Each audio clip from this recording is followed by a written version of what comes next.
Good evening guys, welcome to another video. Tonight I want to show you my new purchase that I made. This is the Sapphire RX 580. Let me show you around. This is how she looks like into the back. This is the Nitro version and the backplate is very nice, as you can see. The platform that is running on, it has the Haswell 4460. The motherboard is Asus H97M-E. Of course, I'm using my old power supply, 1250 watts from Chieftech. And I like how the plastic shroud looks like. It also has this logo there, it's quite nice. You can modify the colors pattern. There's a program that I'm running. It calls the Trix or something, from the official website, from the Sapphire. I'm going to show you more in that so you can make an idea. Now let me move around to show you a couple of things that you're probably not aware of. So in MSI Afterburner we do have the specs right here, and if I'm gonna go to show you more, we do see that we have the core clock that is 1430 and the memory is running at 2100. What is interesting about this video card is the fact that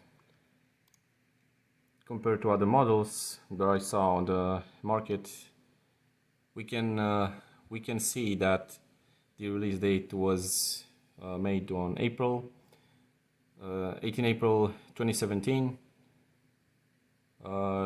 She does have GDDR5 and the memory are Micron. Yeah. Other than that, we can see some of the small changes that probably is present on the other the RX 5000 series, as we see the pixel fill rate that is working at 45.8 and the texture fill rate is 205. And of course the bus memory weight is 256. Now compared to what I have to R9 280X, R9 280X, pardon,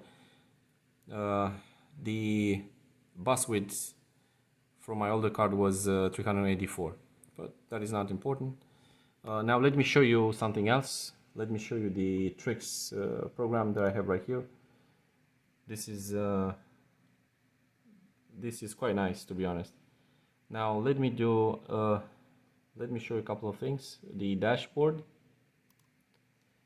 So right here we see that the GPU, the LSMR, the shaders 2304, and we do have the die size to 232, and the units alongside with the other specs.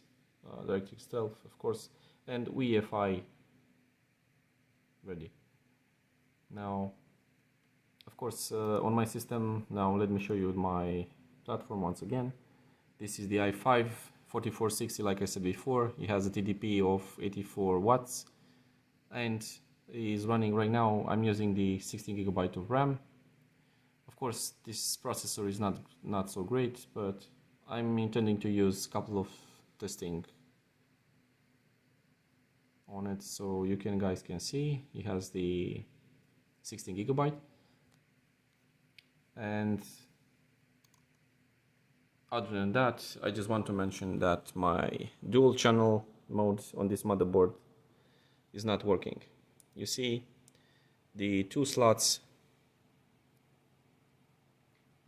near the processor are not working.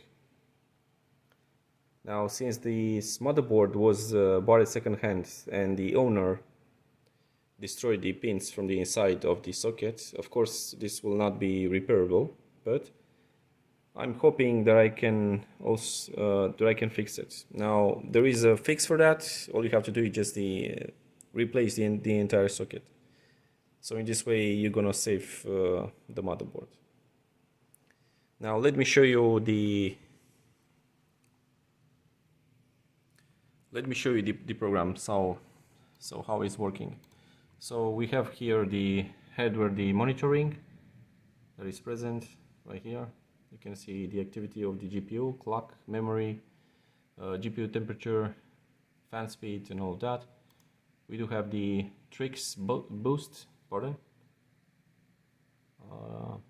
right here.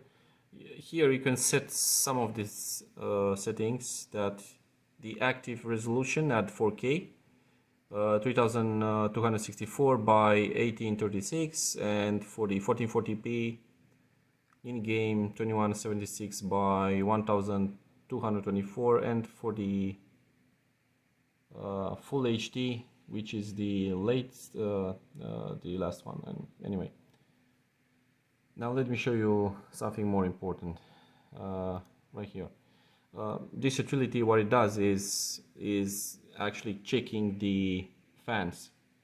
If one of the fan is failing or it has a problem, it will be identified. Now let me show you. Right now the fans is working on 100%, and if you look closer, fan 1 is checked right now. Now it's checking the fan 2, check in progress, 3215 or 22 RPM.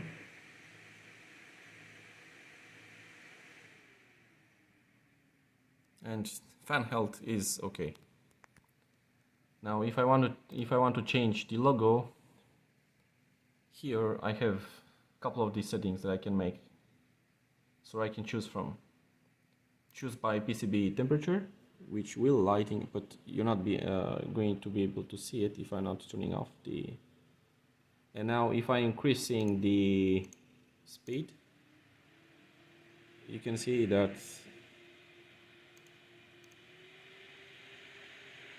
the PCB is thus glowing up right here in this area, right here. And now let me change by the fan. So right now the logo is lighting up as red. But what I did not understand is why I cannot modify the fans color. So now we do have the custom color right now, so I've changed it. So here I can choose to show yellow, teal. Right now it's teal, as you can see. Brown, blue, dark blue,